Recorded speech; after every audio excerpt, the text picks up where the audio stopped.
आज हम लोग क्लास 11 अकाउंटिंग में financial statements of a sole proprietorship business समझेंगे। फाइनेंशियल स्टेटमेंट्स का मतलब फाइनल अकाउंट्स होता है। अब फाइनल अकाउंट्स इसमें ये अकाउंट्स वर्ड पर बहुत ध्यान देंगे।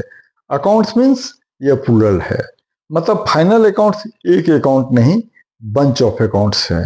तो फाइनल अकाउंट्स में प्रोप्राइटरशिप के केस में एक ट्रेडिंग अकाउंट बनाते हैं, प्रॉफिट एंड लॉस अकाउंट बनाते हैं और एक बैलेंस शीट बनाते हैं। अब ये तीनों बनाने के लिए हमें एक ट्रायल बैलेंस मिलता है। ट्रायल बैलेंस में दो साइड्स होते हैं, debit side and credit side. Debit side में दो टाइप के आइटम होते हैं, assets and expenses. Credit side में दो टाइप के आइटम होते हैं, इनकम एंड लायबिलिटीज। अब फाइनल अकाउंट्स बनाने के लिए हम लोग पहले ट्रेडिंग अकाउंट बनाएंगे, फिर प्रॉफिट एंड लॉस अकाउंट बनाएंगे, फिर बैलेंस शीट बनाएंगे।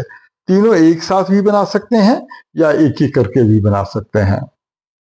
एक साथ में तीनों समझते हैं। पहले ट्रेडिंग अकाउंट का फॉर्मेट बनाएंगे, ऊपर में कैपिटल लेटर में या उसके पहले फार्म बिजनेस का नाम लिखेंगे, फिर उसके नीचे में कैपिटल लेटर में लिखना चाहिए ट्रेडिंग अकाउंट। कई बार trading account and profit and loss account दोनों साथ में बना लेते हैं। हम लोग अभी अलग अलग समझेंगे।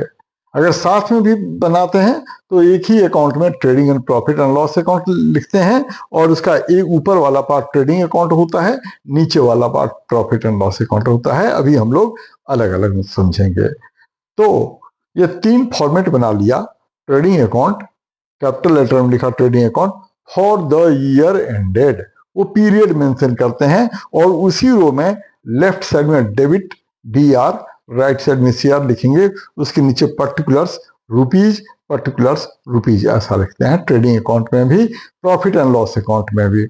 बैलेंस शीट में बैलेंस शीट अकाउंट नहीं होता है। बैलेंस शीट में ऊपर में कैपिटल लेटर में बैलेंस शीट लिखते हैं, उसके नीचे as at end of the year, end of the accounting period का डेट डालते हैं। उसके लेफ्ट साइड को लायबिलिटी साइड कहते हैं, राइट साइड को एसेट साइड कहते हैं। अब जो ट्रायल बैलेंस हमें मिलता है उसके डेबिट साइड में एसेट्स हैं और एक्सपेंसेस हैं।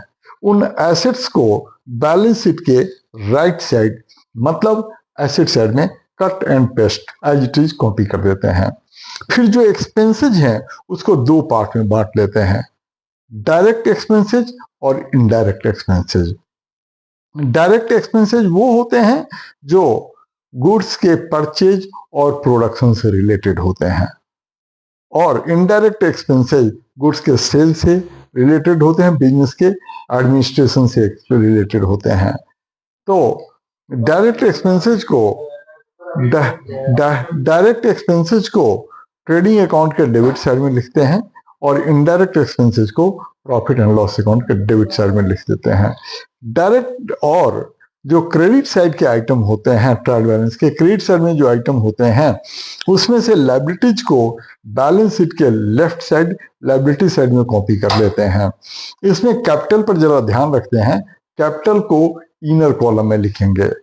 इसके बाद जो ट्रेडिंग अकाउंट के अंदर आइटम और इसके बाद जो इनकम्स हैं उसमें से सेल्स को और सेल ऑफ स्क्रैप को ट्रेडिंग अकाउंट के क्रेडिट साइड में लिखेंगे, बाकी सारे अदर इनकम्स को प्रॉफिट एंड लॉस अकाउंट के क्रेडिट साइड में लिख देते हैं।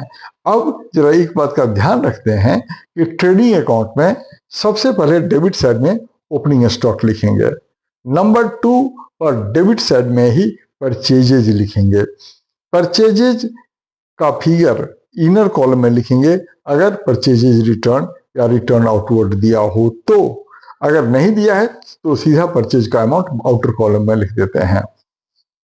कई बार परचेज में कैश परचेज, क्रेडिट परचेज भी दिया होता है, तो डेबिट साइड में सेकंड नंबर पर 2 परचेजेज लिखेंगे, इसके नीचे कैश, क्रेडिट, उसका अमाउंट इनर कॉलम में लिखकर टोटल करते हैं, उससे परचेजेज रिटर्न को माइनस करते हैं तो वो नेट परचेज होता है, उसको आउटर कॉलम में लिख देते हैं। तीसरे नंबर पर सेल्स को लिखना चाहिए क्रेडिट साइड में।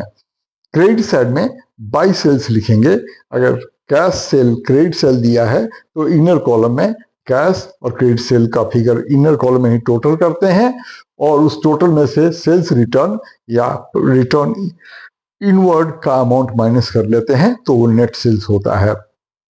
चौथे नंबर पर क्रेडिट साइड में क्लोजिंग स्टॉक लिखना चाहिए।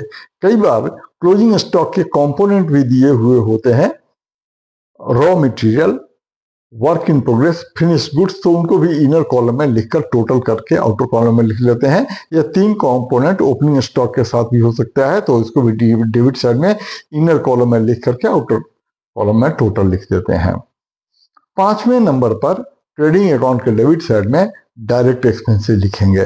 डायरेक्ट एक्सपेंसेस के बारे में जरा मैं बता देता हूं कि रॉ मटेरियल को परचेज से रिलेटेड जैसे carriage inward, freight inward, octroi, custom, ये सारे परचेज से रिलेटेड एक्सपेंसेस हैं जो डायरेक्ट एक्सपेंस हैं, ट्रेडिंग अकाउंट के डेबिट साइड में लिखेंगे।